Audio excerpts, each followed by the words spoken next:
welcome to another episode of Chatty Broads with Bekah and Jess.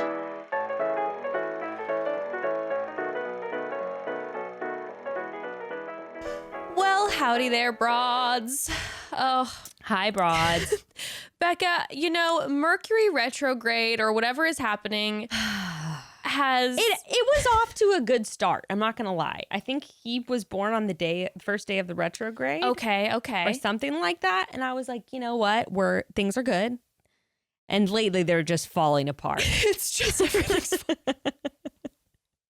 How are things on your end? How's the retrograde? Well, I just want to I do have to take a quick moment to just give you some major props because, broads, Bekah has Ruthie. She's got Franklin breastfeeding, trying to set up all the audio herself. Everything's falling apart, and you still have such a good attitude through it. And I just have to say blessings upon blessings to you because I would have thrown the computer across the room and snapped it in half with it's the like drama. Okay, yes, it's so much drama. Broads, you have no idea. Like, it wouldn't even be that hard. I'm like, okay, put Ruth down for her nap. Got that going. Got him fed. Okay, let's do this. Normally, it's just plug it in. Let's go. It's been nothing but hiccups. First of all, today, I FaceTimed Evan twice to get set up. And apparently, he was on his phone the whole time and just didn't get any FaceTime notifications. He was sitting right next to me. The phone was nothing was happening. Becca's like, is Evan getting my FaceTimes? I'm just like, no.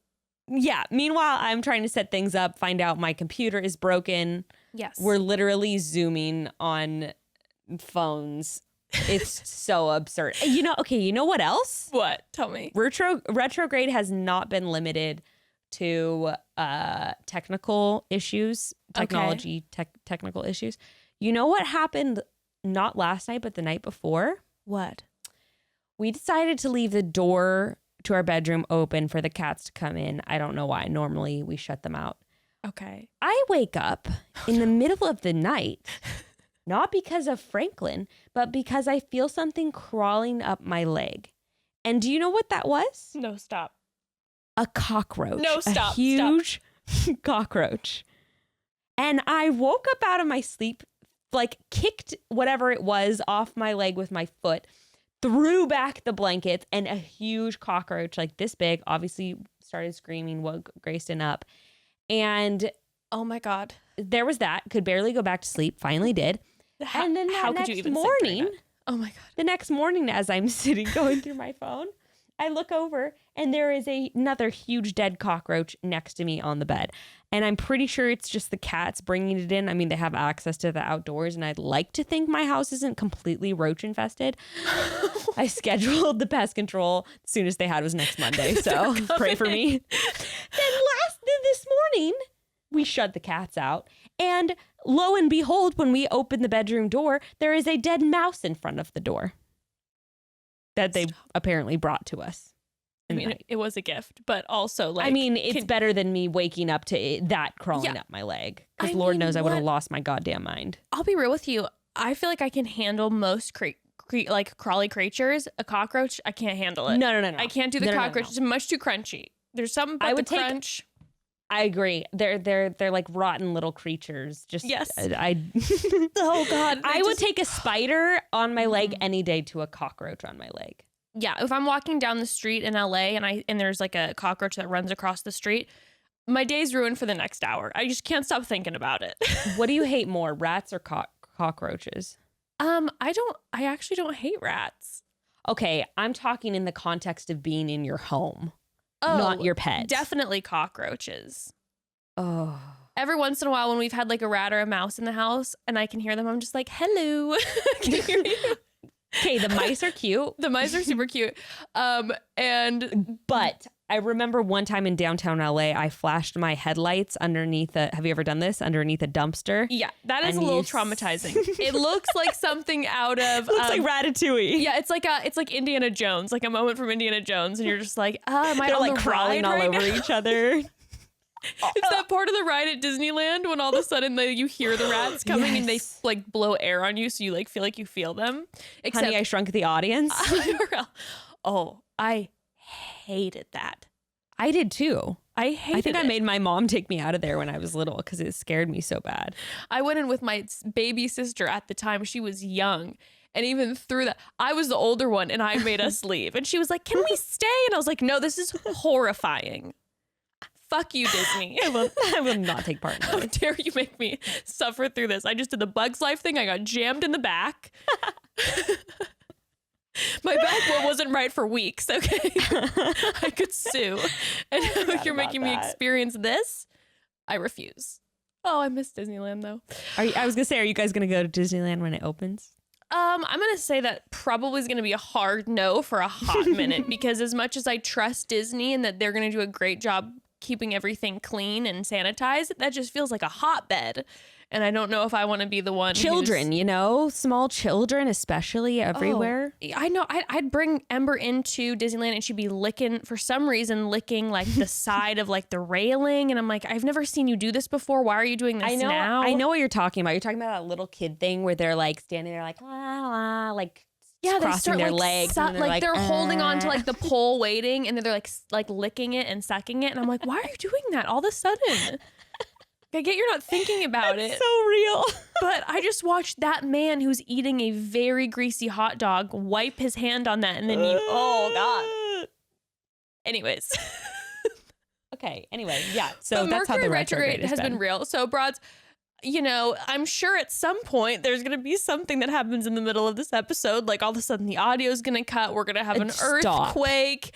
We're going to lose camera. Something's going to happen. So sorry about it. Bear with us. Bear with us. By the way, we are recapping. So apparently there's no greatest of all time Bachelor episode Monday. No. So Tuesday's episode, we actually are going to recap. So yeah, I know this week's episode. I don't know if that's confusing. So yes, this week's episode, which was the original Bachelor and Bachelorette, of which we were like, no, we're not going to. And Bekah and I went back and forth numerous times because we know we're gonna have fun recapping it. It was just I'm kind of stoked. It's gonna be fun. The outfits. I want to see. It's gonna be fun. It was more of the thing of like you and I were talking. Oh my God, is any of the broads gonna even watch this? Right, because it's just so old and it's gonna be so grainy. Well, how many people are have watching Bachelor Greatest of All Time? I don't know, That's actually. what I want to know. I haven't checked reality Steve's like numbers. I know the rating numbers. So yeah, that's what episode will be dropping on Tuesday. We will be doing the recap of the original Bachelor Bachelorette GOAT episode, and then back to the regular recaps that will be airing, I guess, next week or the following week, excuse me. And then on Thursday, we have a very special guest that I'm psyched. I'm so excited. They are incredible and they have some really, really interesting stories and you all are going to absolutely love them. So very excited. Keep it vague because that way if they don't work out, it can apply to anyone, Exactly. They are incredible. You're going to love them. It's going to be an awesome episode. Tune in. Exactly. Every week, just do that. It's just so big. But yeah, speaking of Reality Steve, before we get into some of these Ask Us Anything moments, Reality Steve confirmed Claire, and I think Claire posted that photo of herself, which it wasn't like a full-blown confirmation that her journey was starting, but it was her vague journey. And you saw her in that Palm Springs hotel. So Broads, they're filming Claire's season right now in Palm Springs. I'm so excited. Oh my God. And it's going to be, I think it's going to be the most dramatic season ever. They're going to have to get creative with the sleep deprivation because they don't have like time. They're not going to have time changes or long red-eye flights or anything like that. True, but even without the sleep deprivation, I'm thinking maybe it won't be as dramatic for Claire, but the men are going to be in one location with each other for like 2.5 months or however many weeks. So I feel like there's going to just be a lot of drama. I wonder if it is going to film quicker though, since they don't have to have travel days. Very true. Very true. They can film literally day to day. Yeah, because when we were filming, we would usually have like maybe a 2-day break because we'd have to have a travel day. Sometimes we would have like a packing day, a travel day, and then like an unpacking day, basically. And like I'm guessing in the day after we'd travel, they'd have to like get all the dates, locations set up, like. Yeah. I don't know. That's an interesting thought. So that's crazy. Yeah. Because usually like half the week or like a third of the week, we wouldn't even be filming. So. I mean, if they're cranking it out fast too to start airing it in September, I wonder if they're going to be like producing on the spot there or like doing editing and all that. Like everything's going to be at the Ritz-Carlton in Palm Springs and everyone, it's just like a machine. Also, is Chris Harrison going to be an example to the world and wear a mask during this whole thing? Right? Maybe he'll do it. Maybe he'll do like, do you remember, what's the show with Tyra Banks? America's Next Top Model. Do you remember how she'd come on a screen? Yes. Maybe that's what Chris Harrison's going to do. He's going to pop up on a TV in the room and they're going to be all like, oh, God, Chris Harrison has a message for us. Randomly pop up. They'll be like in the middle. They're going to have cameras in places or like video screens in places where like you'd never notice. Like they're drinking a glass of wine. All of a sudden he's on the wine glass. He's like, hello, Bachelorette and contestants. What if they have a hologram in the room? That's so funny. Wait, wasn't that America's Next Top Model where she would just like pop on a screen and everyone in the room would be like, oh. Well, I think so. Also, RuPaul, but RuPaul will always pop up on the screen like in the workroom, but then he'll actually like be there in person too. But at first, he will always pop up in drag on the screen and then come out. Like, yeah. So. Well, I guess I guess probably the whole cast and crew has been quarantined for 2 weeks. Yes, and they're going to be doing all the testing and everything. And they're going to be like, we're going to pretend like COVID doesn't exist because we've all been quarantined. Exactly. And you know what? What? I bet the drama of the season will be that like 2 of the guys are going to be like, fuck this shit and escape and like go into downtown Palm Springs to like get a breather.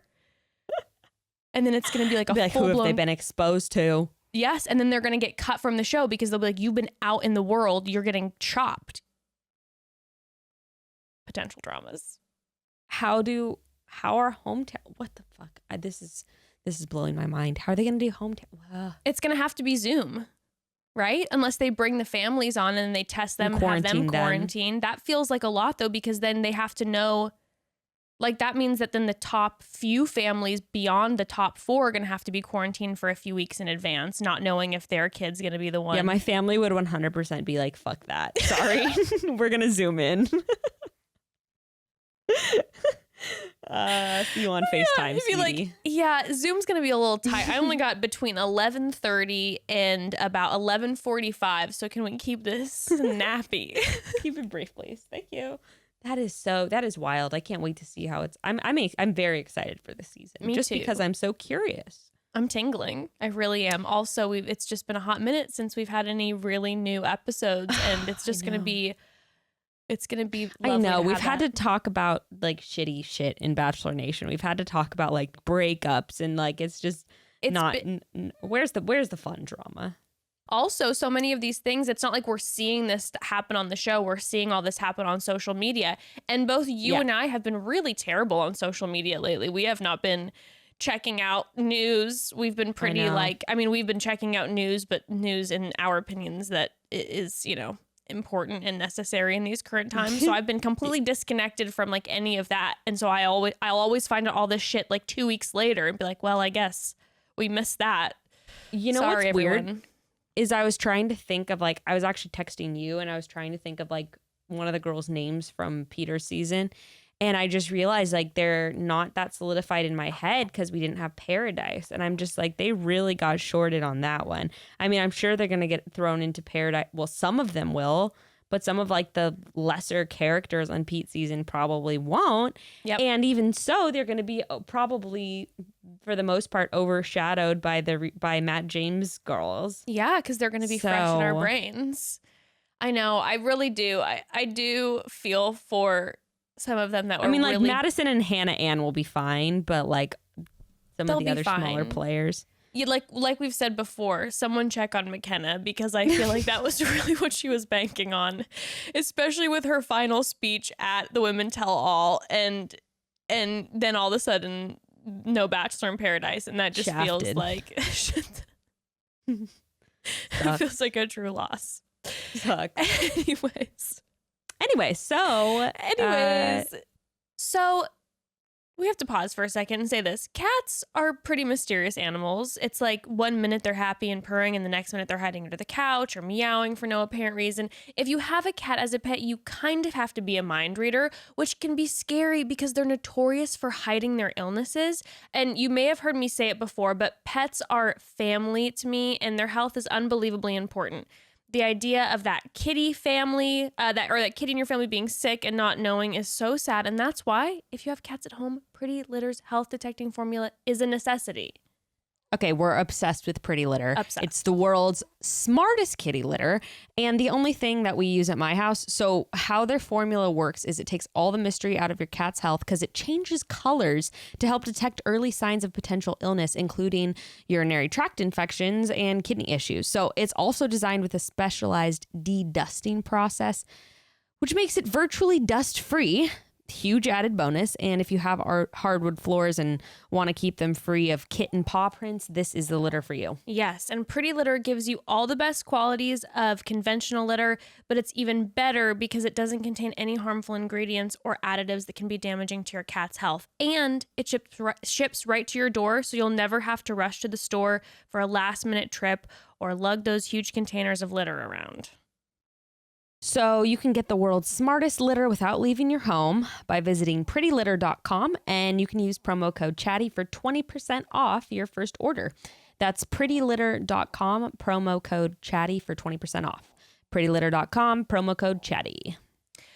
All right, well, we all know that a vitamin regimen, sounds so fancy, is essential to achieving your optimal health. But if you've ever walked down a vitamin aisle or browsed through a vitamin online store, you also know that the world of vitamins can be a lot or confusing. Maybe that's just me, but that's how I feel. And there are literally thousands of different things you could be taking, and sifting through all that information is a lot. But thankfully, Care of is here to take care of all of that for you. Care of is a wellness brand that makes it easy to reach and maintain your health goals with a customized vitamin plan that helps you feel your best today and supports you long term. First things first, you'll take a short online quiz so Care of can get to know you. And they'll get to know your habits and your goals. And based off of your answers, they'll recommend a personalized list of vitamins and supplements. And the best part is everything is so clearly explained, down to where the ingredients are sourced from, what the science behind each supplement is. And, so already this is way easier than trying to navigate the vitamin aisles. Also, I love that you can do the quiz and you can also customize your packs for yourself. So if you also feel like you're a vitamin or supplement expert, you can create your own. So. Very true. Very true. Not everyone is like me. They had that variety. That's why we love Care of. And I love my daily packs, not only because it's custom to me, like Bekah was saying, so I know I'm not just taking things to take things, but they typically come in these cute little daily dose pouches, so you can throw them in your purse or travel with them super easily instead of taking 10 bottles with you everywhere or rationing out into a pill divider. And after routinely taking my packs every day, I do see a big difference in my energy levels, which was my number one goal, especially these days. Somehow, even though I've been mostly inside these days, the energy level has been a struggle. And my Care of personal, well, I get on your end, and my Care of personalized pack has been so helpful to keep that energy up. Blessings, Care of. For 50% off your first Care of order, half the cost of your order, you can go to takecareof.com/chatty50 and you can enter code chatty50. So again, that's takecareof.com/chatty50. Enter promo code chatty50 for 50% off your first Care of order today. Today, Bekah and I were like, you know what? It's been a hot minute since we've chatted with everyone. We've been, obviously there's just been so much that has been going on, and we've been trying to... Yeah, so much in the world and in personal lives, obviously. Yeah. It's just been a hectic last couple months. It's been crazy. So it's been those past few months that have gone by so quickly in so many ways, but there's been so much going on that has been, we've needed to talk about and all that. But then all of a sudden we realized we haven't really engaged and chatted with all of you or answered any questions in a long time. And that was something that we were doing fairly regularly for a while, is taking some fun questions from the broads. And so we're we need to have a moment and catch up, baby. We got to catch up. And we got to start it off with this one, because one of the all you broads sent in a bunch of questions. We have some really great ones, but the one that by a mile we got the most of was, what are our thoughts on Kanye running for president? Oh, voting for him 100%. No, just kidding. Ballot in. He won't even be able to get his name on the ballot. Trust me, I've researched this. He won't be able to get his name on the ballot in at least 6 different states because, hello, November's like around the corner. So some of them won't even let him get on the ballot. What are your thoughts on the reason why he's doing this? Do you think this is for just attention because he's a Gemini? Why do you think Trump gets on Twitter? Because they're both fucking attention whore Geminis and they want to get people riled up. And, you know, there's been a lot happening right now and Kanye has been bored because there's not enough attention on him. That makes a lot of sense. Because he needs attention. He did donate like $2 million. And Kim isn't giving it to him, okay? He did like donate $2 million or something to like the families of Breonna Taylor and George Floyd and stuff for legal fees, apparently. I saw that. That's incredible. I have, you know, a little bit of my conspiracy brain because, again, been trapped here for a few months, so it's starting to really unwind. Tell us. Is, you know, obviously Trump and Kanye are friends. Oh, yeah. Trump and Kanye are friends. So part of me goes, is this that he knows a bunch of the young people are, as a joke or thinking that it's fun, going to vote and take votes away from Biden? Oh, a conspiracy. Conspiracy theory for the ages. I don't think that'll be that effective. I don't think so either, but you know what? You never know. I mean, I feel like a lot of people vote and they're like, ooh, this is funny. And they're going to just vote. True. And I'll say this. I would heavily doubt that any of our broads would do this, but please don't joke vote for Kanye. Please. I think with everything going on, I think a lot of people will probably be taking this election pretty seriously. I would hope. I don't think it's conspiracy. I don't think he'll actually he's going to have to go through, like, you obviously have to go through paperwork and shit to get yourself to be an actual nominee. I highly doubt he's even going to do that. So. Yeah, that's very true. But I will say that I can't get over the image of Kim as the first lady. Where shit, you know, yeah, it seems impossible. But then again, we've had Donald Trump, who, for all intents and purposes, was a reality TV star. I used to love watching The Apprentice. Yes, I disagree with every decision he would ever make and would yell at the TV with my dad. Didn't expect it to come to fruition in the presidency. Oh my God. Yeah, he was great on that show, not gonna lie. Why are you keeping him? He ruined his entire team. He's like, I don't know, I like that guy. There's something about him. He just ruined their whole thing. And like that was low key like such a good show. They'd be like, you have to do sell lemonade in Times Square. Who's gonna be able to sell the most lemonade? It was 30 minutes. I would watch it every week. I wanted to be on it really bad, actually. You could have gone. That was another one of the questions is people are saying, listen, if Kanye, like we're having Donald Trump, we've had Arnold Schwarzenegger, now we have Kanye. Listen. I mean, Ronald Reagan. He was a movie star. Exactly. When are you going to run for office? And Me? And what are going to be the main platforms you stand on, B? This is something you have to start thinking about. We have to start preparing. Gray and I were talking about this. We were like, maybe we should go into politics. Not Grayston. He's too much of a loose cannon. I also am a loose cannon, but I could brand it, I think. So he would make a lovely first gentleman, though. Is that what they call them? Is that what they'd be called? First gentleman? First man? First husbands? First husbands. I don't know. President, that's a little too much responsibility. It's going to accelerate my grain, which is already coming in at rapid speed. Mm-hmm. However, I will take a slighter title.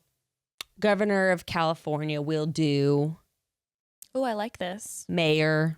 No. Mayor's too much responsibility because then people are like, how are you going to solve homelessness and like stuff like that in your city? And it's like, If you're state or country, you get to kind of, gloss over the details. It's just so much. So much I would be a work. congressman. I like that. Congresswoman. I like that. A House of Representatives. I could do that shit. You Get heard that it. lobbying money, that big pharma money. I'm here. I'm ready, baby. You heard it here first. Bekah will be running. What would you do, Jess? What would be your platforms, and what would you want to be?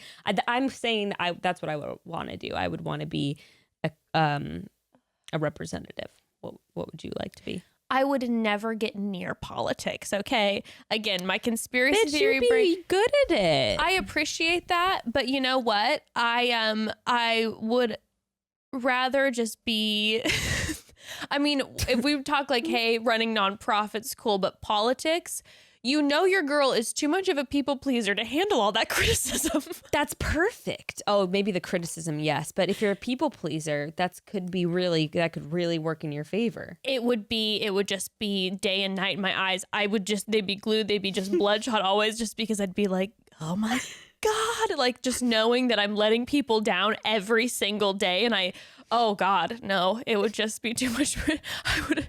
Someone would refuse to shake your hand or something, and that would be it.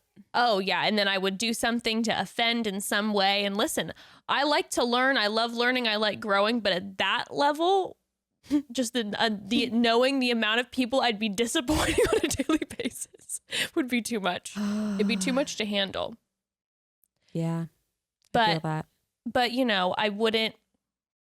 I wouldn't hate to be the spouse of someone who's in office, because I would love to be the puppet master. Yeah, I was going to say, yeah. Yeah, I would love for them to take all the blame for all my wrong choices and moves, and then I could just, Not to mention being the first lady or the wife, all the media is going to care about is your fashion choices. All the world's a stage baby. I would be dressed to the tens constantly, and I would be trying to get myself involved in really important things in this current state. But then I could control my husband from behind the scenes. And then when I'd suggest something shitty that wouldn't go well, it's his fault. It's not mine. I don't know what you're talking about. I'm just the wife. I have no idea. And then you're like, babe, your ratings are down. Oh, time. I would be vicious behind the scenes. The bedroom in the White House would not be a fun one to get into. Now, you know what I would like to do? I listened to a podcast about this, and I found it very interesting. I would be a speechwriter. I would like to do that. Oh, that's wonderful. And that's a job. Did you know that each president has their speechwriter? And it's kind of crazy when you think about it, because yeah, when you're talking about a speech by President Obama, right? By President Obama or whatever, it's like you're hearing from their speechwriter. Isn't that interesting? But Trump doesn't really. Apparently, he goes off script a lot. Really? Wouldn't have guessed. You don't say. Yeah. But. Oh yeah. Jeez.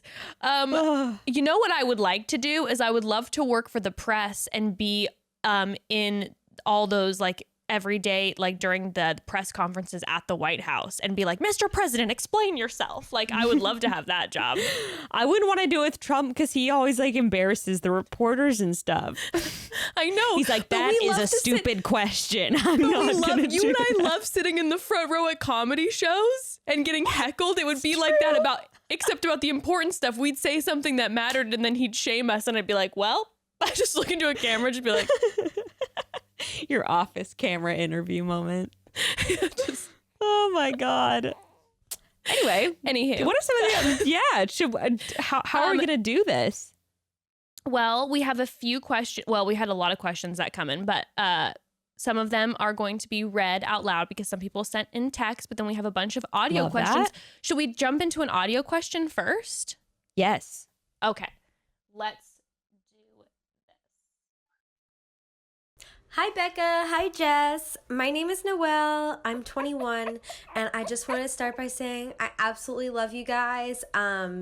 Listening to your podcast every Tuesday and Thursday has helped me so much during this last year of my life.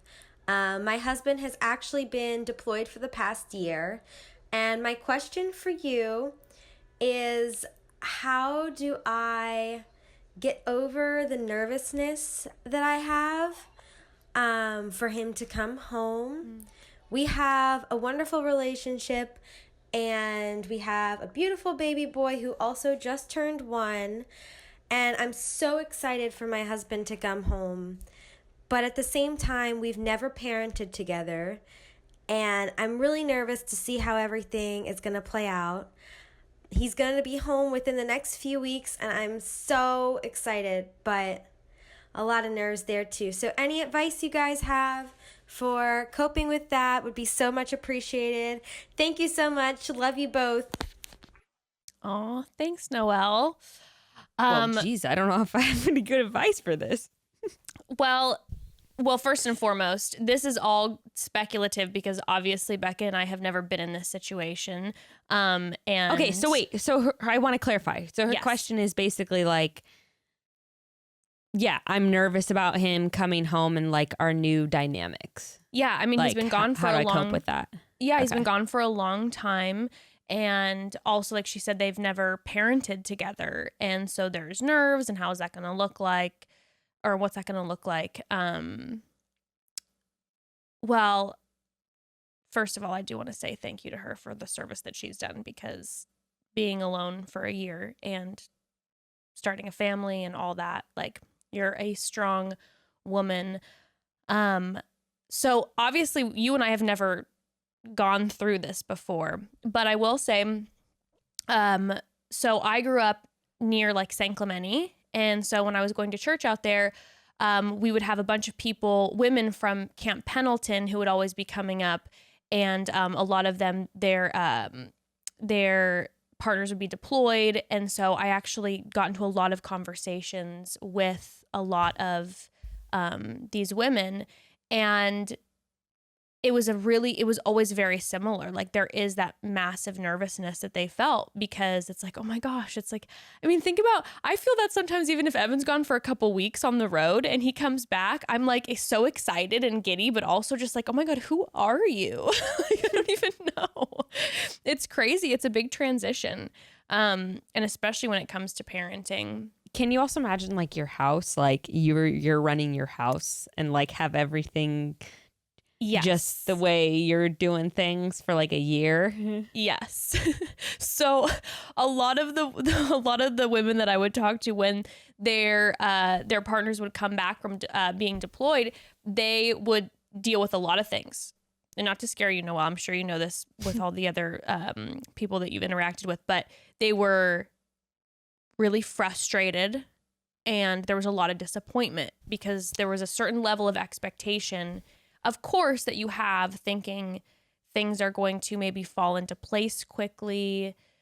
This was good. Yeah, you're actually leading into keep going, but you're just leading into exactly like a suggestion that I was going to make. Yeah, it's just I noticed that a lot, that there was a lot, and again, completely understandable, but there's these expectations that even subconsciously were set, like, oh my God, he's gonna come home and it's gonna be like fairy tale, I haven't seen him. Or, we have now this child and they're right away going to connect. And the fact of the matter is this, I don't know specifically where your husband was, but there might be some PTSD that's happening. There might be a lot, it's just overwhelming things that he is feeling coming back, and just coming back home. It's just such a huge adjustment. So he's probably not going to feel himself for a while.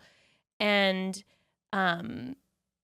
it's going to probably hurt your feelings sometimes, and you're gonna feel like, why isn't he connecting with our child, or why isn't he as excited about this? And I would imagine one of the best things to do is going in is just to set your expectations.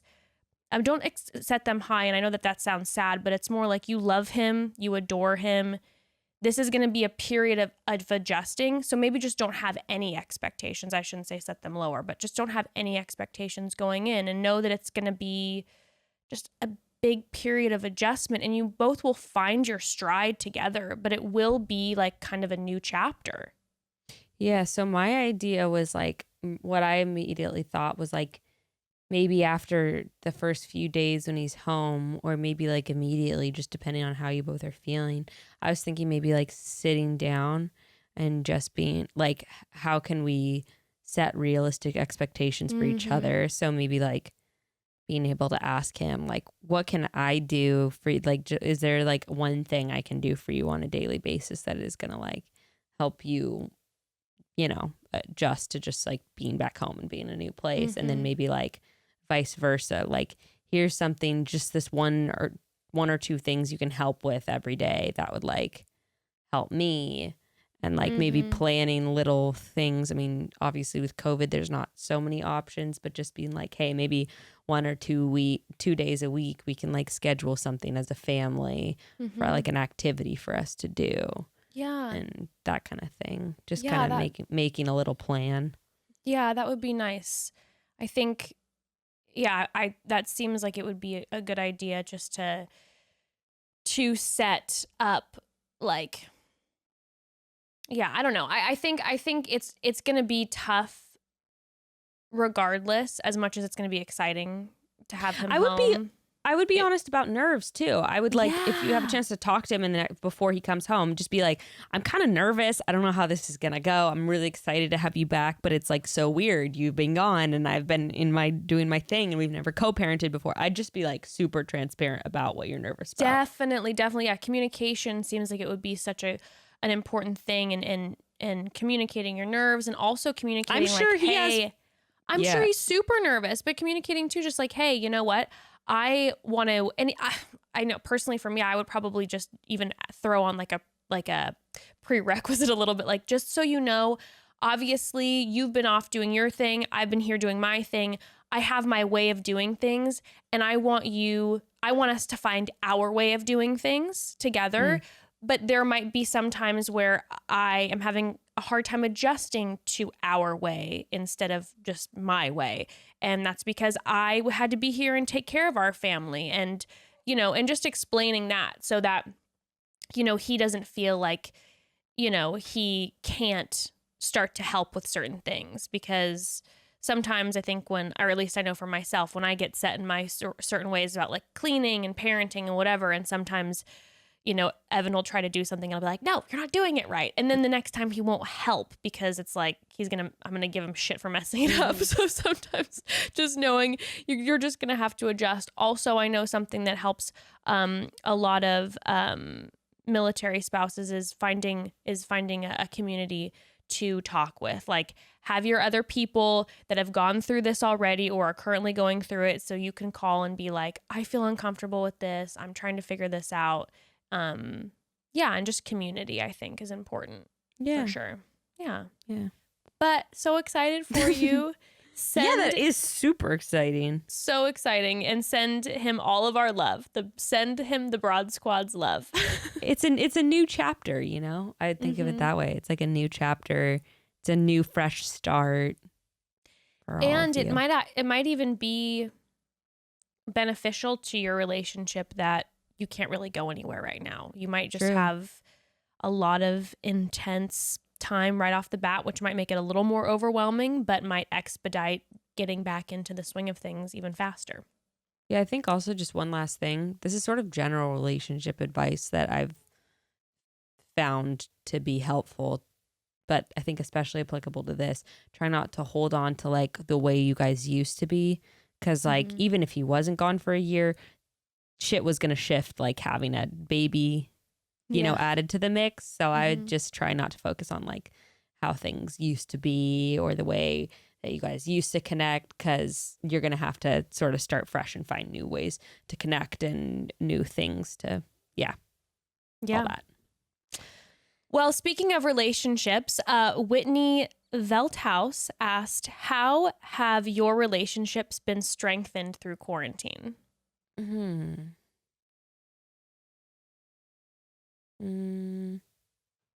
I think for me, we've had to be like a little bit more honest with each other, and we've also had to work on sort of quick resolution to issues. So I think that that's something that we've really gained. I mean, it's been a nice time because, we have a daughter who's at a good age to be in this kind of position. And obviously we're bringing a new baby into the world, all that. But I think having to work on quick resolution and like how to have conflict in the home and like resolve that without like taking off in two different directions and coming back together later. Like we sort of have to figure out a way to talk about it or laugh it off or whatever kind of, while being stuck and while dealing with children. So I think that that's been a valuable tool we've gained during this time. That's beautiful. It's true. You can't really go anywhere, huh? No. Especially for both of you. Well, yeah, exactly. And like when we have Ruth, it's kind of like, 10 minutes later, it's like, I need your help with this. Okay, let's just, what do we got to do to get past this hiccup, whatever it may be? Well, nothing about our relationship has been strengthened during quarantine. We're getting a divorce. You've heard it here first. Well, actually, this would be a good opportunity to talk about. I was going to set up a press conference, but I realized I'm not that important. An IG Live. I would say the biggest thing about quarantine that has strengthened our relationship, and you know what, sorry if I always talk about personal stuff. He knows. It's part of the deal. He doesn't mind. Is that Evan, because most all of the pieces of his regular job, they're not functioning right now because he does live shows and creates live shows and works with those artists. So none of them are working right now.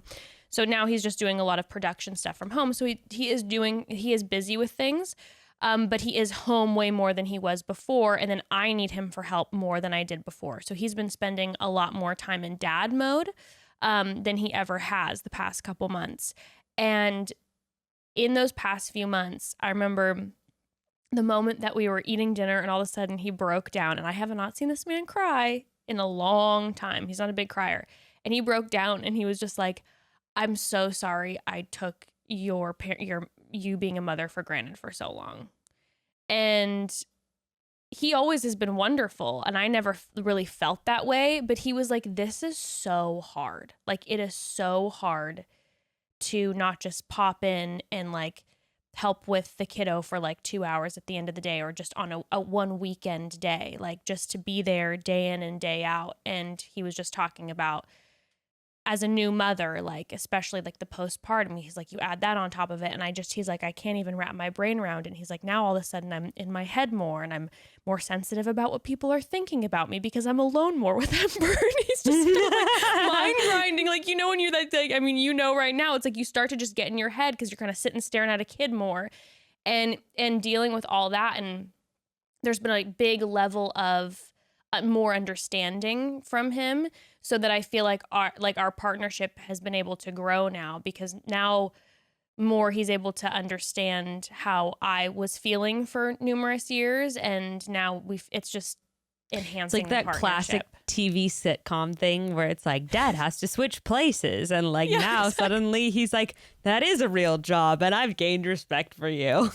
We did like a Freaky Friday thing, and all of a sudden he's like in the role, and he was just like, it's too much, I can't do it anymore. So that's been a really wonderful part of our relationship. And also, him and Ember have been able to spend so much time together, and they're just like literal, like just soul. That's, like, I think that I just so love close. that aspect of it, that so many kids too are just like getting to like Gray would not have had all this time to hang with Ruth, and like Evan wouldn't have had all this time to hang with Ember. It's pretty cool. Yeah, it's something that they'll always remember, both parties, Yeah, and maybe they'll put some respect on our names. Hey. Yeah, I love that. I love it. Really And I loved nice. watching him cry. I wish I could have caught his tears in a cup and drank them. You're like sitting there smirking. You're like, about damn time. It was just like, tell me more. Tell me more about how I do so much harder. Tell me more about how amazing I am. Go ahead.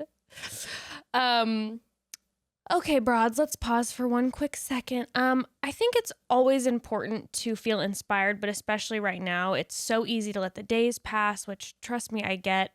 I really do. So it's important to be gentle and kind to yourself as well. But I know that when I can channel my energy into something specific, I really do feel a lot better. Specifically, something I enjoy or want to do right now. Skillshare is where I turn when I would like to feel inspired, motivated, or just grounded right now.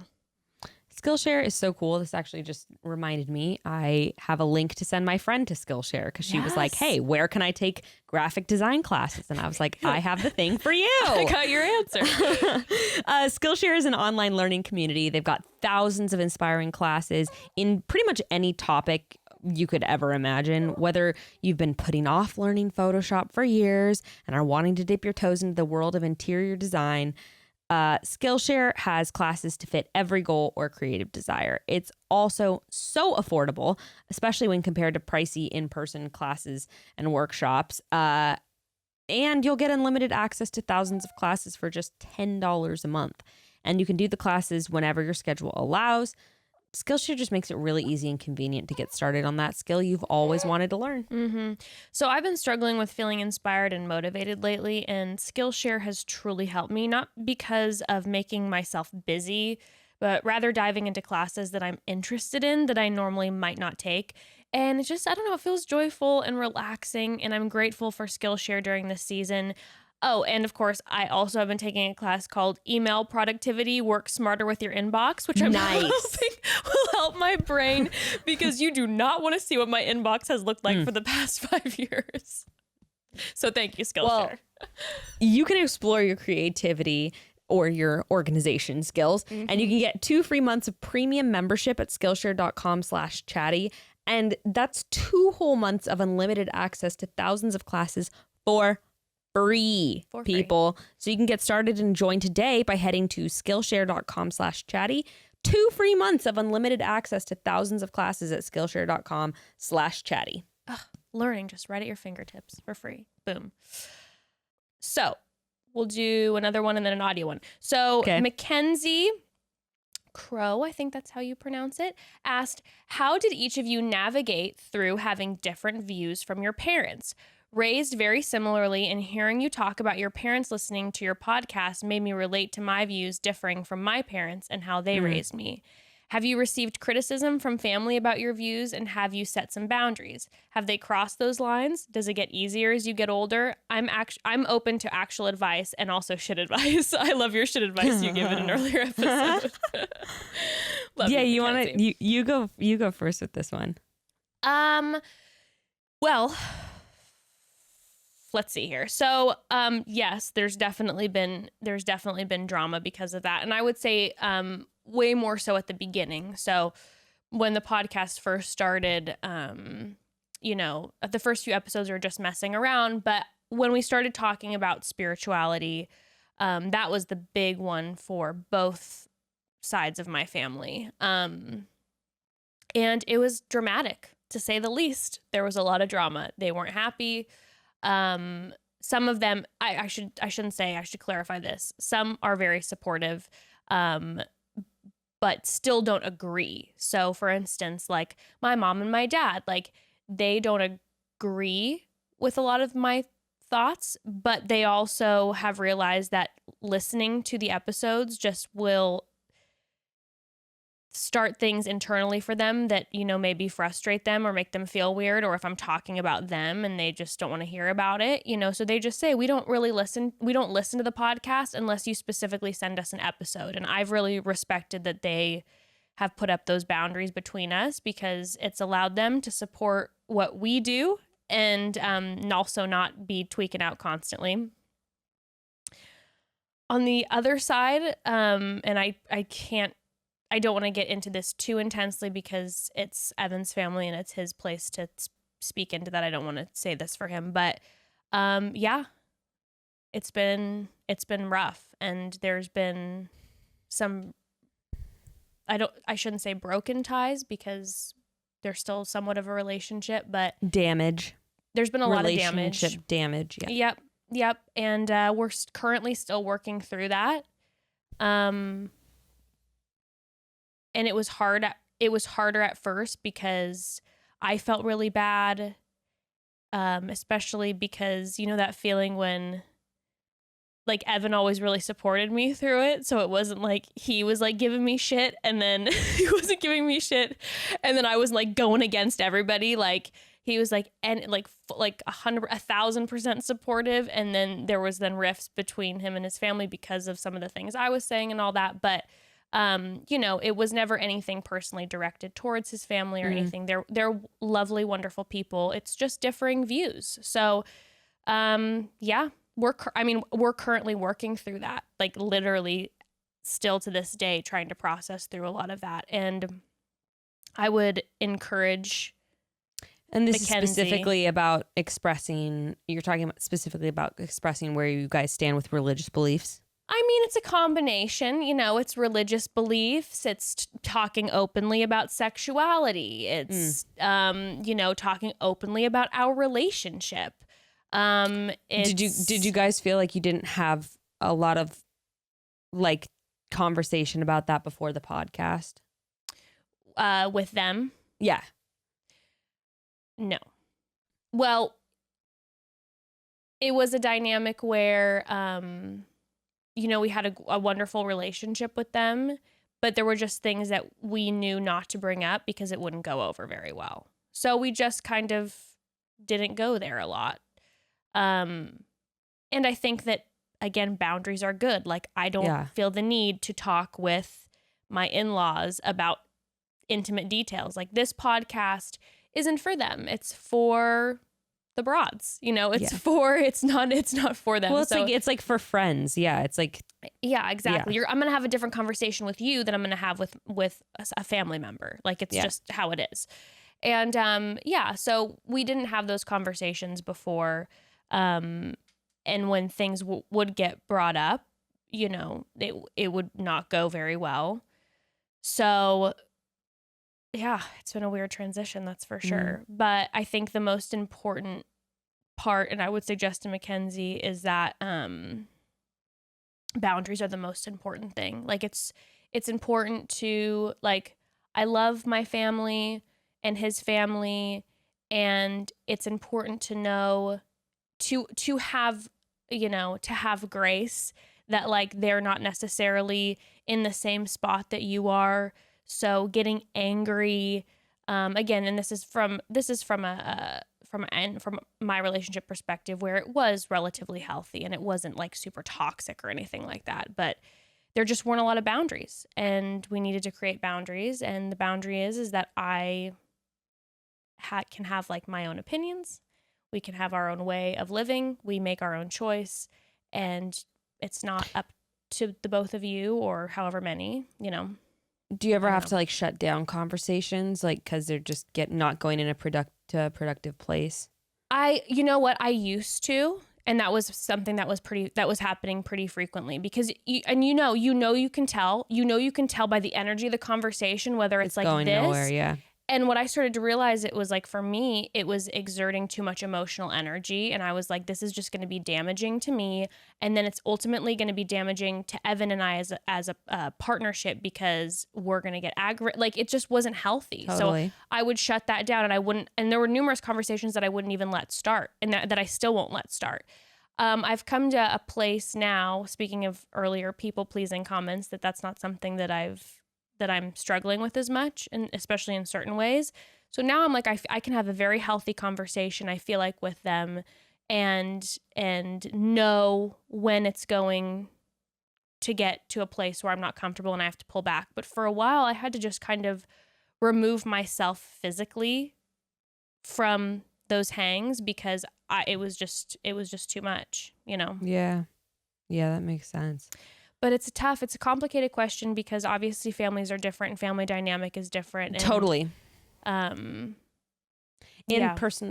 Personalities of each individual are different too. I'll say for me, like, with my family, I'm a little bit I'm actually not, I think it's like a misconception about my personality. I'm not always like confrontational. Like, I don't always enjoy confrontation. It really just depends on the context. Like, sometimes I really do, and sometimes, like, gray knows. Like, sometimes I can't, like, even if I'll just be having a casual, like, not argument or like disagreement with you, I literally like get so anxious I can't open the text, and I'll have to have like Grayston read it to me because I'm too anxious, and I don't want that. Like there's certain conversation I don't enjoy, but I feel pretty comfortable like dealing with confrontation with my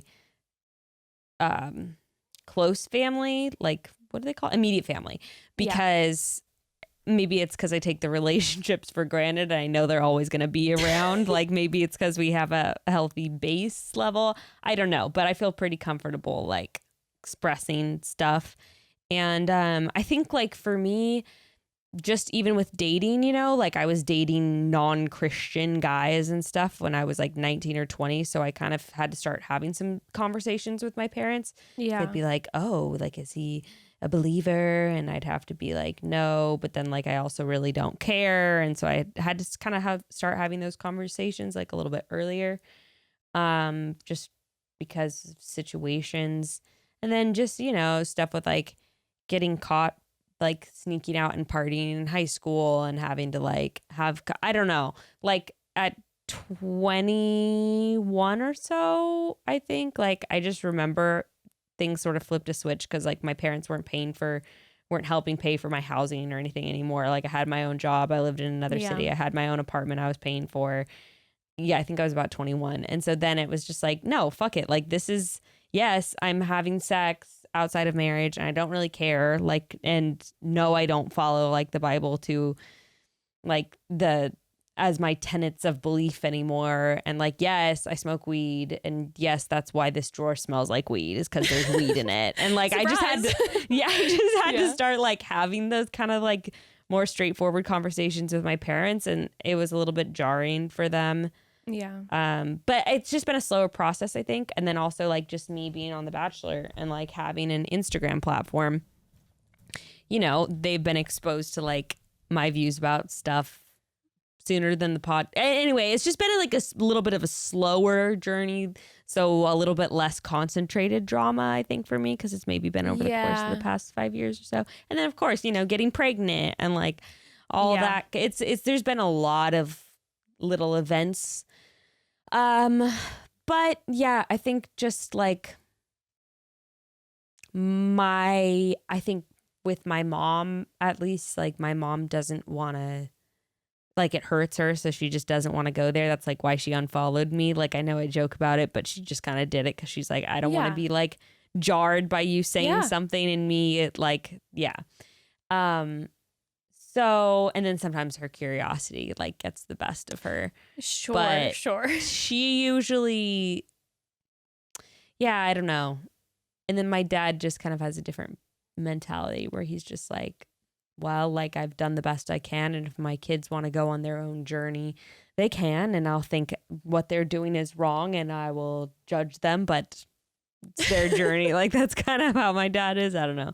Anyway, I don't think there's any like solid advice because it's really not a one size fits all issue. I do think like honesty is the best policy. And I don't think that means necessarily you don't have to have a sit down conversation where you're like, here's everything I'm doing and you're going to hate it. But like, I think that if you are asked directly, like I would give my advice, like when I talk about this with my siblings and stuff, is like, just give a straight answer because it might be like painful for a minute, but like they're probably going to figure out that this is where you stand at one point or another, and it's better to just be straightforward about it when asked because you don't want to be deceitful. 100%. And I can tell you this from experience on his end is that when you're not open, like again, boundaries are important, but when you're not open to a certain extent, it can go on years and years where, you know, they might think that you're still on, from their perspective, the straight and narrow. And then all of a sudden they tune in and it's like, whoa, I thought that you were way here and now you're way here. And that's very jarring. And what I had to do is I had to respect that and be like, you know what, that was jarring. And I have to understand that you are going to have reactions to that. And that's completely normal. And I had to allow that to be. And then because you may have given the impression that you were, like you said, in a totally different place. Right, because it's like if we're always like just pushing it aside and acting like it doesn't exist, well, you know what? Sometimes we should have said something. And yeah, again, I think via trial and error, I've learned when it's important to speak up and when it's okay to just to keep myself and my space protected. And I think it's definitely getting better. But I definitely like learning from my dynamic with seeing my parents handle it has been helpful for me, just because I'm like, okay, I can see that we can be in disagreements, but we will respect each other's boundaries, and you will not go digging for what you don't want to find. And I will still be honest with you kind of about where I'm at without going into detail if I don't want to.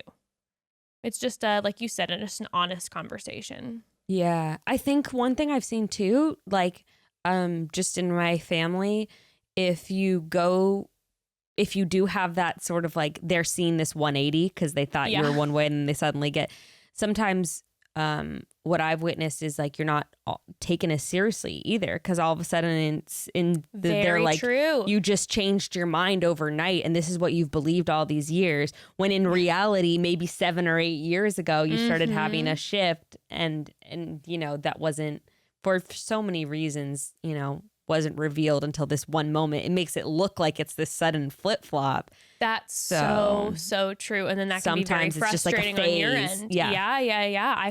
That was something that happened with me initially with my family, because I kind of had to me, it wasn't quick. I'm like, this has been going on for years. Exactly. And it's just like, who did you meet that changed your mind all of a sudden? It's just like, no, I'm not just getting convinced by one person. Okay. This has been a long process.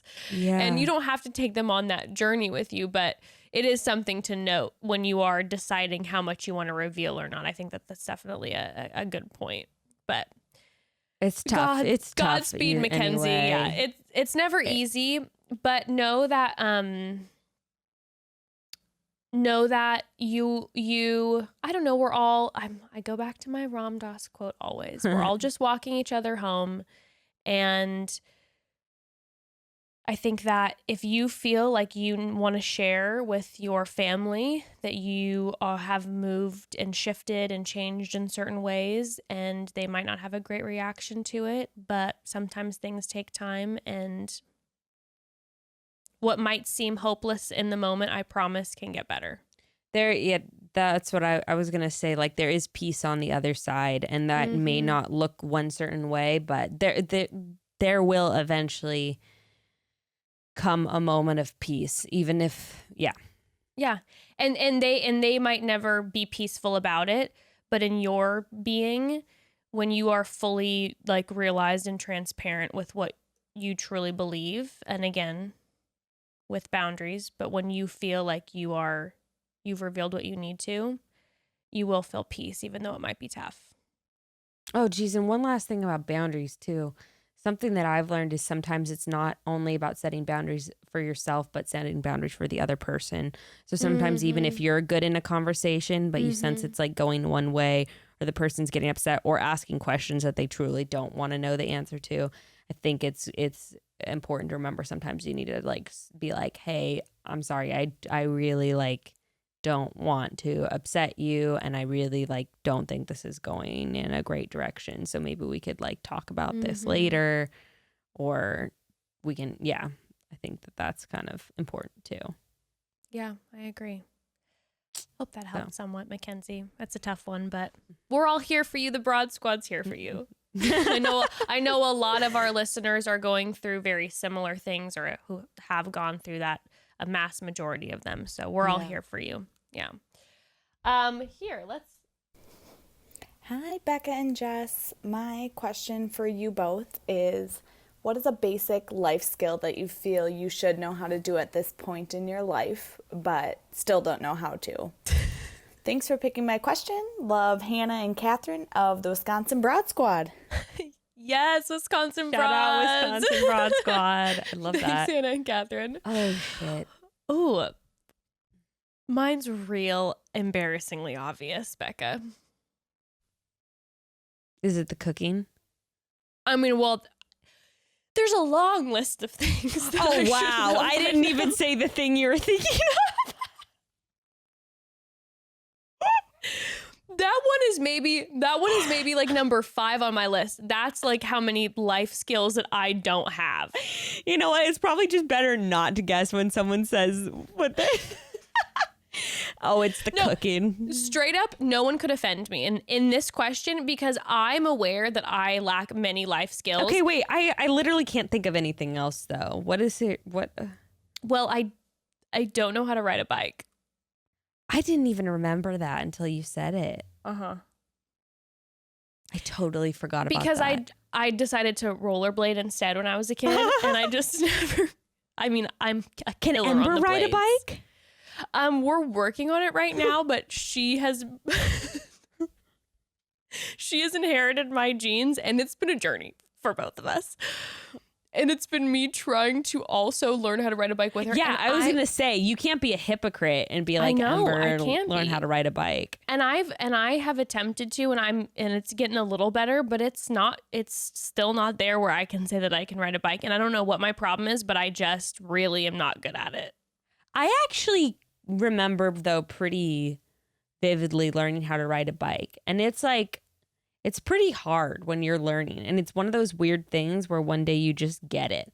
Like there's not really any in between. That's what I'll say about riding a bike, because I do remember you're like, I mean, obviously you're either riding a bike or you're not. There's no like we're kind of riding a bike. You're either on the ground or you're.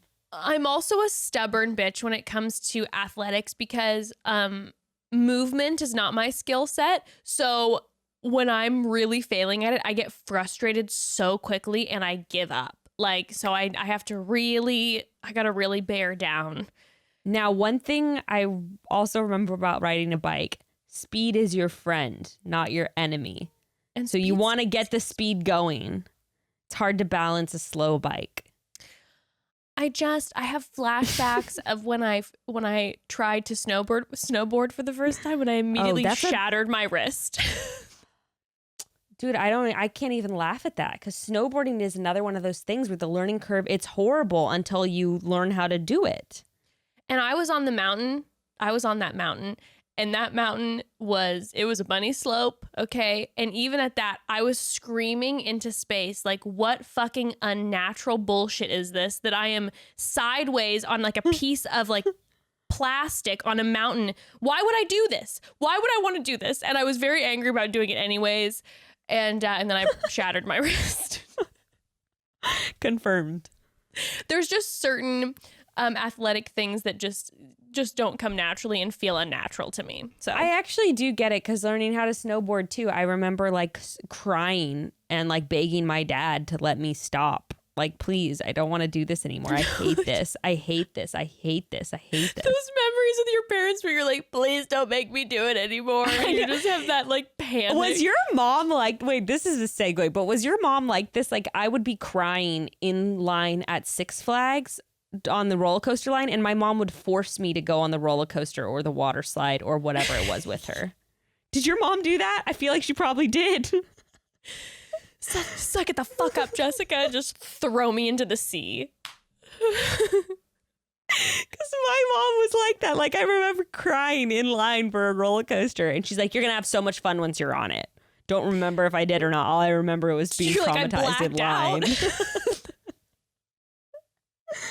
Oh, Jose. Yeah, oh my God, that's so funny because I didn't feel that way about roller coasters ever. Again, when I'm not the one in control, I have no problem. I'll go on any roller coaster, I'll skydive if I'm tandem. Like, if someone else is in control of it, I am sometimes too blissfully unaware. Right. But when it's having to do with my own agility, skill, then I'm horrified.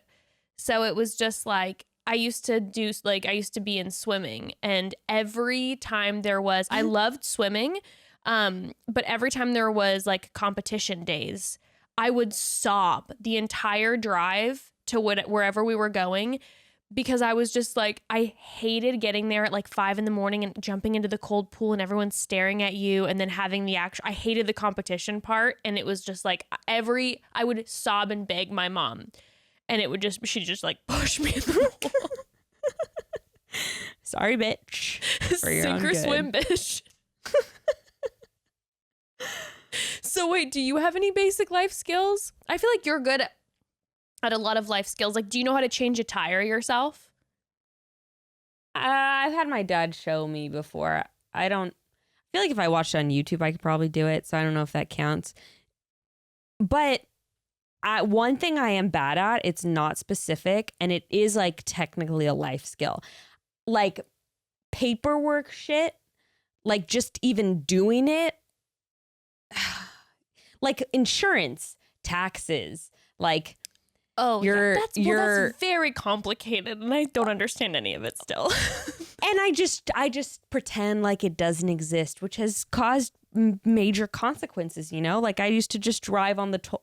It's like this kind of thing. I used to just drive on the toll roads and just like be like, I'm never gonna hear about me not paying the toll again. Bekah, I did the same exact thing. Every and then time you get a I bill hear for the like beep, it would just be $600. like, "Weeks?" Like I'll have to deal with this in probably like 4 months when they're about to impound my car because I haven't paid any of my tolls. Oh like, my God. Yeah. That's so okay.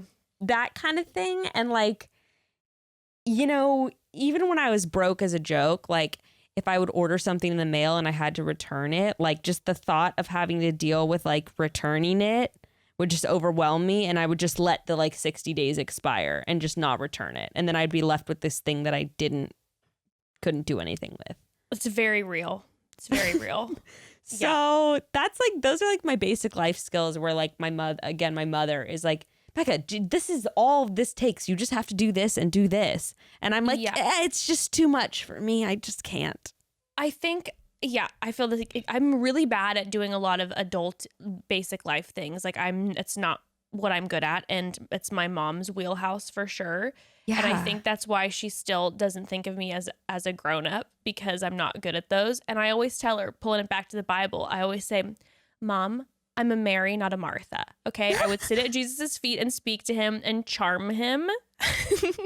I would not be in the kitchen working. Mother, okay. I'm a podcaster. I'm a creative. You're the Martha. You make sure that everything functions so that I can exist. But you know, I like to talk. Dude, yeah, my mom and Grayston's also pretty good at it. But yeah, my mom was at the house and sometimes she like talks to me like a child where she's like, Rebecca, if you don't get the sink fixed in the next week or so, your pipe's probably going to explode and you're going to have a much bigger problem. So can you please call a plumber? And I'm like... And you're like, I love exploding pipes. I'm like, that does sound like the right decision. But I think I'll probably sit on Instagram instead of calling the plumber because that just sounds like a whole other thing to deal with. Oh, man. So. Wow, there's a lot. I got a lot. Good God. Good God. So, yeah, that's kind of my, that's kind of my skill. I think that's, I've never mowed a lawn before. Have you ever mowed a lawn? I actually have, and it was very relaxing. I haven't. But I was scared of my little toesies the whole time. Very afraid of sharp. And I felt like it was a safe situation that I had put myself in. But I still was paranoid the whole time. I've seen too many horror films. Okay. Scary. Makes me a little nervous. So yeah. But yeah, I've never mowed a lawn. That's a good one. All right, Broad. So one of my biggest pet peeves is buying a gorgeous new ring and then 2 weeks later realizing it's turned my finger green. Okay. We've all been there, probably now more than ever, with all the hand washing we've been doing. Wash your hands, Broads. And recently I've purchased some new rings from Orate and I'm in love because not only are they the cutest, I'm probably 100 hand washes in and no green fingers to be seen. They're looking as good as new. I have their earrings and I can like wear them in the shower all the time. No issue. Anyway, Orate jewelry is insanely good quality.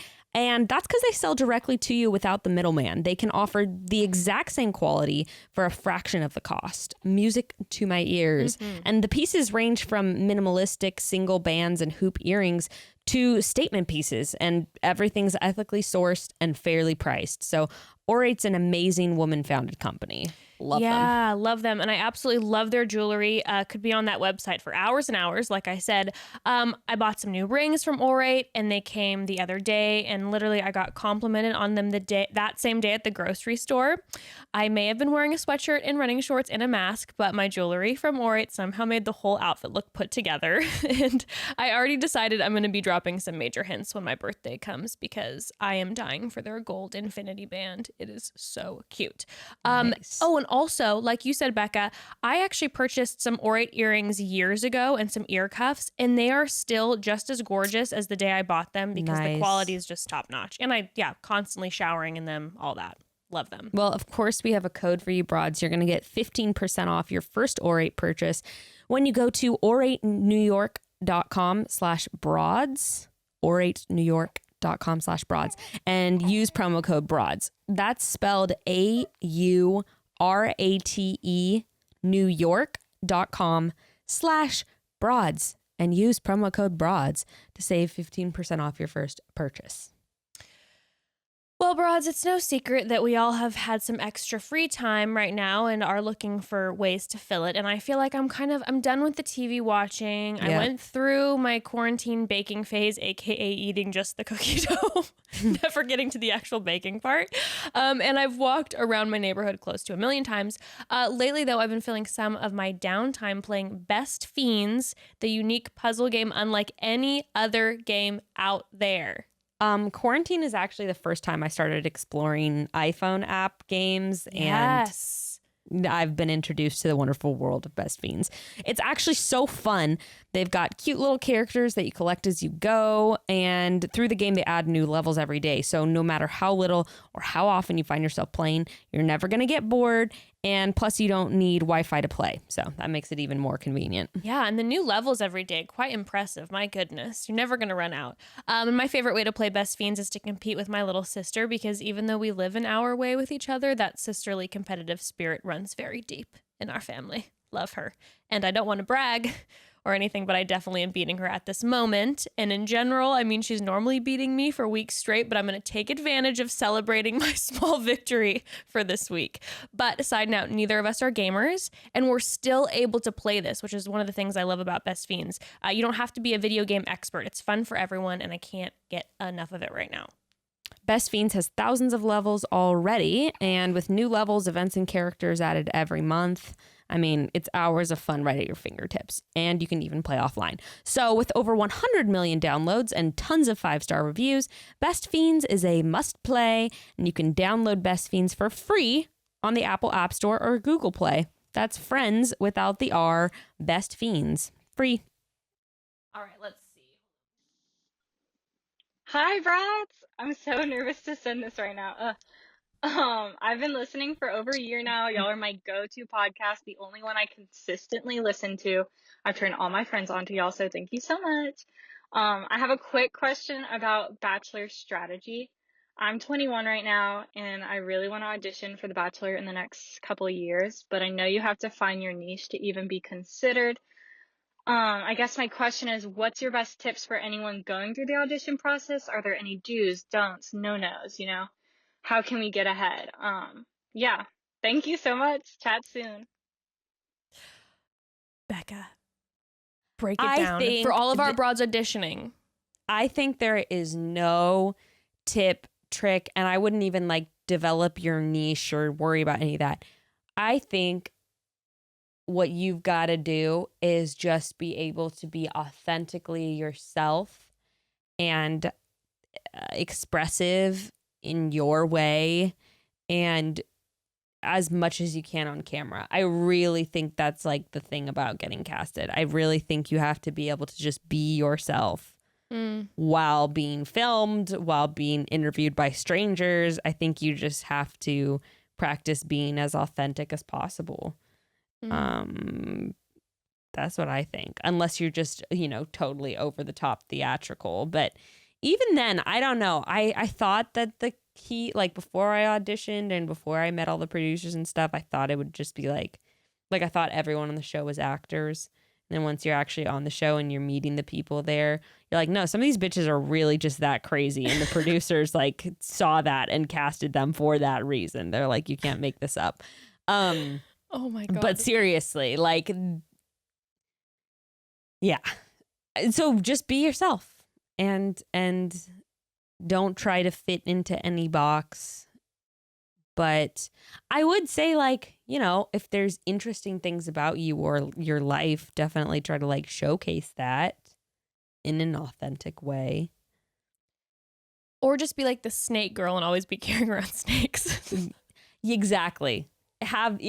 Yes. Or you can, that's true. You can definitely develop a niche for You'll sure. go home probably night one, but you'll be the snake girl for the rest of eternity. Exactly. Like I can see the intro package now. I love snakes. And they're just like going through her hair.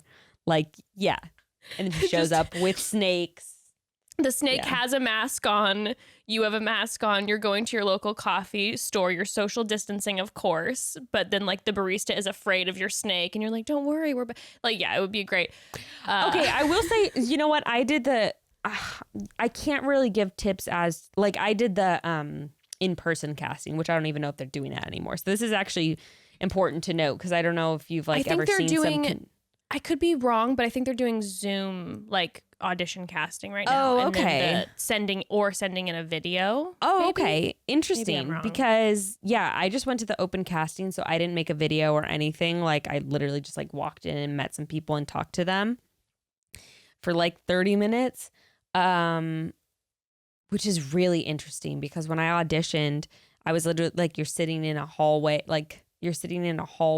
of a hotel, and they have like the different hotel rooms with like producers and a camera in, and you're literally just waiting for your turn. And so I was watching as girls were going in and they were coming out in like 2 minutes, you know, they would go in the room, come out. Okay. And then I remember I went in and I literally just sat in front and they had a camera and it was just like 2 ladies and they're like, so, you know, Bekah, tell us about, what do you do? It was literally like that. They're just like generic questions. What do you do? When was your last relationship? And like, can you tell us about why that relationship didn't work out? Or like, what, do you have any siblings? Like, it was literally questions like that in front of the camera. And I remember, I think one of the first questions they asked was, what do I do? I was like, so I'm a nanny and like blah, blah, blah. And and I knew that was, and they actually gave me like the thing for the next round. They like gave it to me right there. Oh, wow. So I got to strut out of that hotel room past all those bitches, like, got my forms. I got my golden ticket. But you'd be really surprised like how casual the casting process is. Like pretty much every step is just people like, hey, so let's chat, which is also kind of intimidating because then you're like, you're going to go in the office and meet the producers and they're like, so. Did you zhuzh up the questions at all or your answers at all? Like, did you add a little spice? Like, they'd ask you a basic question, like, what do you do? And you'd be like, well, I'm a nanny, and, you know, I also like to rock climb. Were you just like, well, let me tell you, I'm exhausted because, ladies, I'm taking care of, name it, 4 children right now. And no, I was like, I'm a nanny. And I think they asked like, why do you like it? I'd be like, honestly, you know, it's like, I just was talking. And I think that's why I say like, just be yourself. Cause I was just like, yeah, I'm a nanny. And like, the reason why I love it is cause it's not like an office job at all. Like it's the only job that I've ever had that changes every single day. And like, but at the same time, it's also enriching cause you're like, blah, blah, and so, you know, I talk, I have a podcast with you. We talk. So yeah, no, anyway. you're naturally a wonderful speaker, but thank you. If you're my point is that some contestants, I've seen the videos they've sent in, and some of them do get like super creative and crazy just to, I think, like get producers' attention with the videos they send in. So I don't have any tips with that because I have seen some people get real creative. So I can't speak to that, but we had a broad who actually sent in her audition tape to us to get our opinion. Have you not gotten my message yet? Is it on an Instagram? I sent you an Insta message. Okay, after this, you have to immediately go. I will. And I'm going to shout you out right now. Emily Peck, if you don't get on this stupid show, if you don't get on Matt James' season, I will storm ABC headquarters. It's probably all via Zoom now, but I will do it. I will break the internet. I will make sure that, we got to get Emily Peck on We have to get her on Matt James's season. Change.org petition if she doesn't make it. Oh yeah, I'm gonna flip. Franklin, I'm gonna flip. Titty, baby. He's now everything's falling apart. Whoops. What did I do? Oh, doing it with her feet. Wowzers. There we go. I'm impressed. Those are the rock climbing skills right there. That's so fun though. But no, sorry, that was kind of a long ramble and didn't have anything super helpful. But I'm super stoked to watch the Broads audition videos. I think, yeah, please send us if you have audition videos, for sure. please. But I don't want them to get lost in the DMs. Send them to chattybroads@gmail.com. Please, please, please. I want the audition videos. Because that'd be so fun if any of you all get on the show, which I'm sure all of you will. But to be able to be like, oh my God, and we've seen the audition videos, we can talk about you all on the podcast. It'd be so much fun. Love that. But if Emily Peck doesn't get on, I have some major issues with you, ABC. And I already have a bunch. Just adding them to the list. You're canceled. I'm absolutely adding them to the list. Okay, you want to do one more question and then wrap it? Or you want to do one audio, one one of these little, because we got. Hi, Bekah. Hi, Jess. I'm a big fan. My name's Brianna, and my question is mainly for Bekah, but Jess can also answer this. So I am also from Fresno or around Fresno. I'm from Sanger, but it's pretty close to Fresno. And my question was, Bekah, if you would have made it to hometowns, where would you have taken Ari? Because I always like to imagine if I were on The Bachelor, what the heck would I do if I made it to hometowns? There's nothing here. And Jess, where would you take The Bachelor if you made it to hometowns? Thanks for listening. Bye. So fun. Okay, so tell us about that Fresno landscape, baby. Well, they actually, like, the week or two before hometowns, I think it's the week before, they asked me, like, oh, if you like our hometowns, what, because the date people are already scouting it. So I think they were like I think there was like 6 or 7 girls the week. So it was 2 weeks before hometown. I think they literally sent like date scouts out, like for like the top 8 girls or something to like try to figure out the dates, because such a quick turnaround, I guess. I don't know. But anyway, so they asked me, I think like one of the things in Old Town Clovis, which is like just outside of Fresno, Fresno adjacent, there's like a whole strip of like really cute antique stores. And so I was thinking that it would be fun because Old Town Clovis is sort of like kind of like a Western, like little old town. Yeah. And there's like little kind of like saloon style bars. I mean, that's kind of an exaggeration, but yeah, I mean, but you could zhuzh them up a little bit. Yeah, you could like shoot pool and like walk through some antique stores and like try on old hats and do that kind of thing. And then also, that would be kind of cute. There's also like a lot of lakes nearby.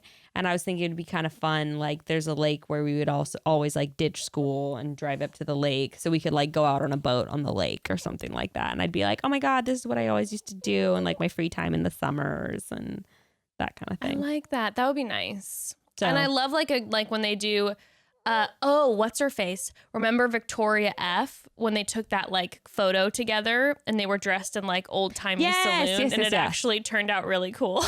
Yes. That kind of thing would be fun. That's what I'm picturing. I mean, so I grew up in Orange County, Southern Orange County. I'm curious what you would do too, because I've lived where you're from. We would go on it would be a journey, and we'd hit all we'd become Real Housewives for the day, and we'd hit all the Real Housewives spots. I'd be like, here, hold this martini and this We're going to the Quiet Woman. I'm going to throw a plate at you and scream. Then we're going to go get some Botox. There's some around the corner. We're going to get you a couple injections. You're looking That's actually like a fun idea. You could do like a spa day, a spa day hop. There's a lot of spa things in Orange County, but I would want to take this person on a Real Housewives tour. We'd hit all the hot spots. You know, of course you have to hit the Quiet Woman.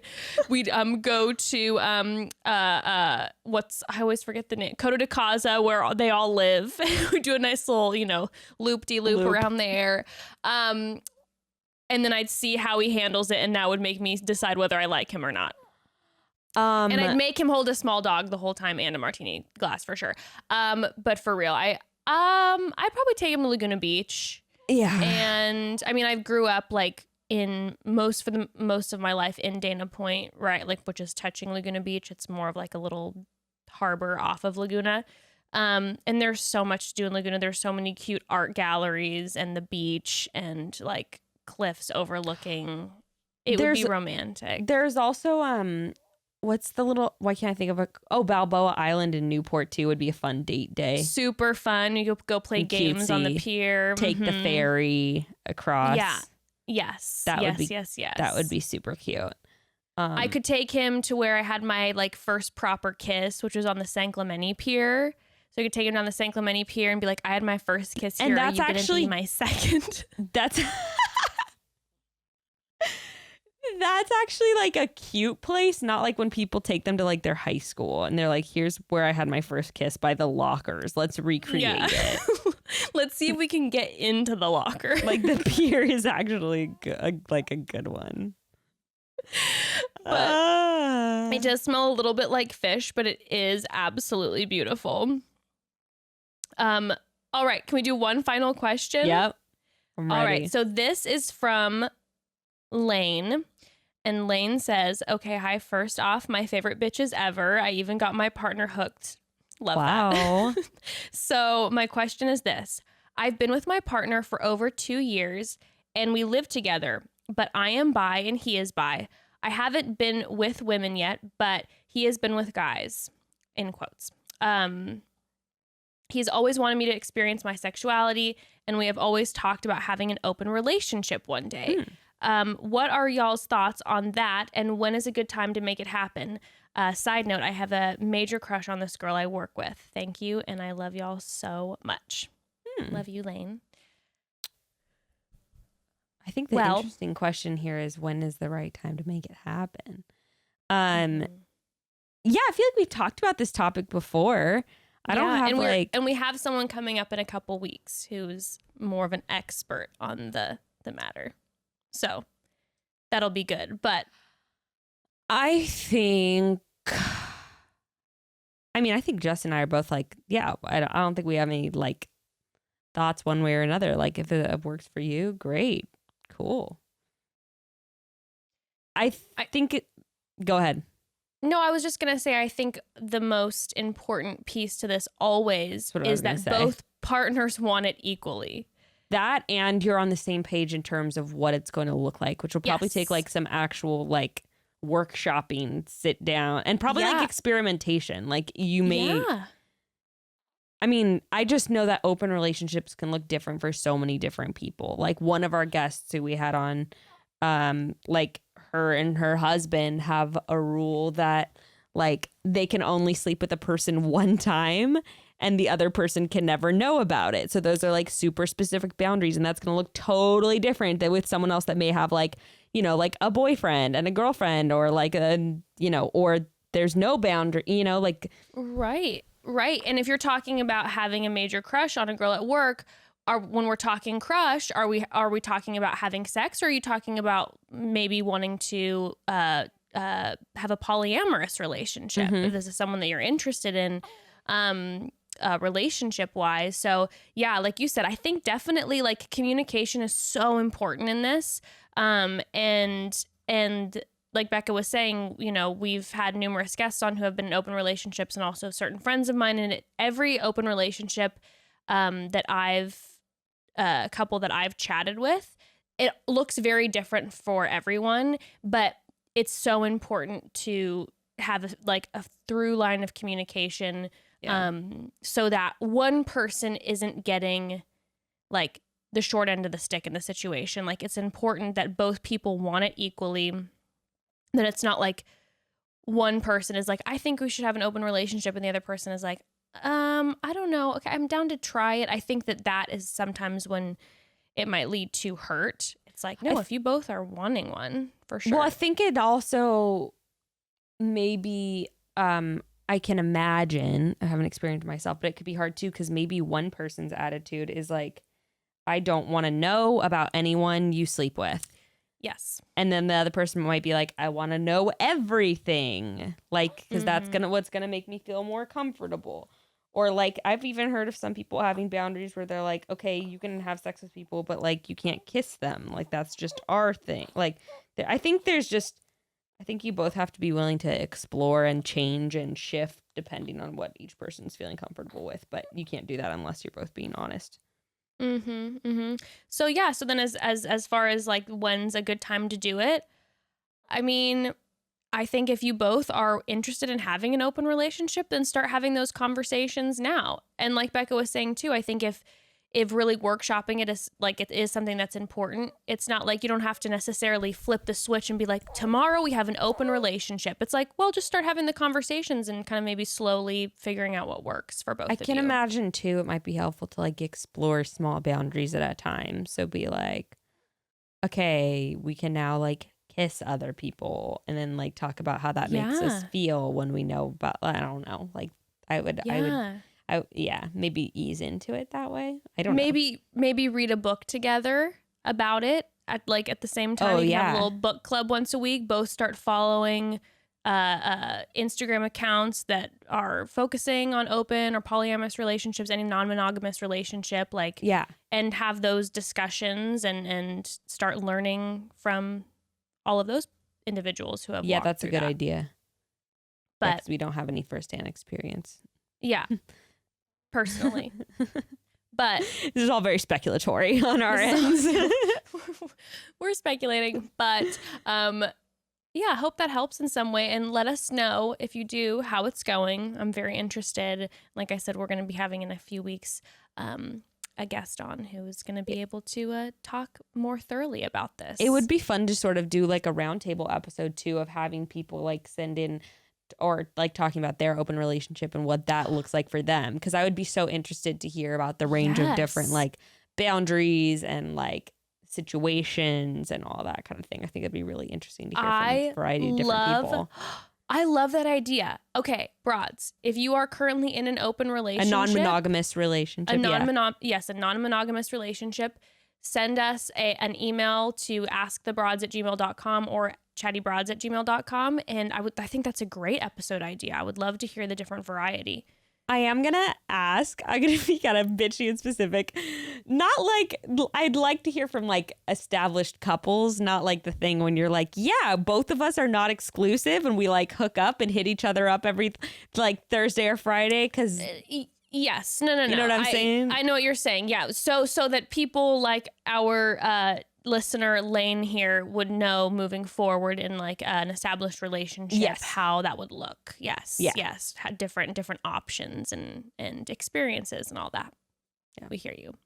All right, well, the final is fuck, marry, kill, Nick Viall, Ben Higgins, or Ari. No, you're answering this. I'm pleading the fifth. I got 2 questions directed towards me. Here you go, Jess. Take it away. Mine's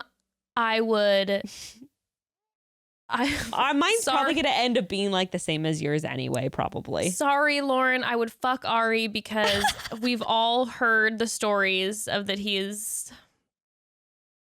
wonderful. I would marry Nick because love Nick, know Nick. I'd feel the most comfortable getting into a relationship with him, I suppose, out of the 3. And then I'd have to kill Ben. But you know what? The reason is because I adore Ben, but it's because I know that somehow he would be able to regenerate and show up on the season. Somehow the next season he'll be on. Publicity, baby. Somehow. Listen, I don't know though, because forever. Ben might be like a super doting Christian husband type, you know? Yeah, and personally for me, that would probably give me the ick. If someone's too doting for me, I get the ick. Coming. I knew you were say that. I can't do it. Yeah, I think.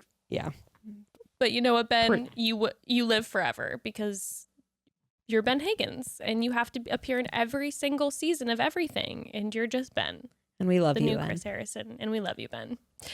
All right, broads. Well, there are still so many questions and so many good questions, and now here's the deal: we're back to 2 episodes a week. Hey, we can jump right into these. And it's going to be quite a few weeks now until Bachelorette starts. So we'll definitely be answering whether it be full-blown more episodes like this. Let us know if you want more like this. Or at the end of maybe an occasional episode, we'll continue to answer more questions like we were doing for a while there. So thank you so much for sending them. If we didn't get your question this week, don't worry. They're all stored on my computer, ready to go. All right, broads? Thanks so much for sending your questions, Broads. Thanks for organizing them, Jess. And Bekah, thank you for handling everything that you're handling. And look at that precious little nugget. Oh, look at him.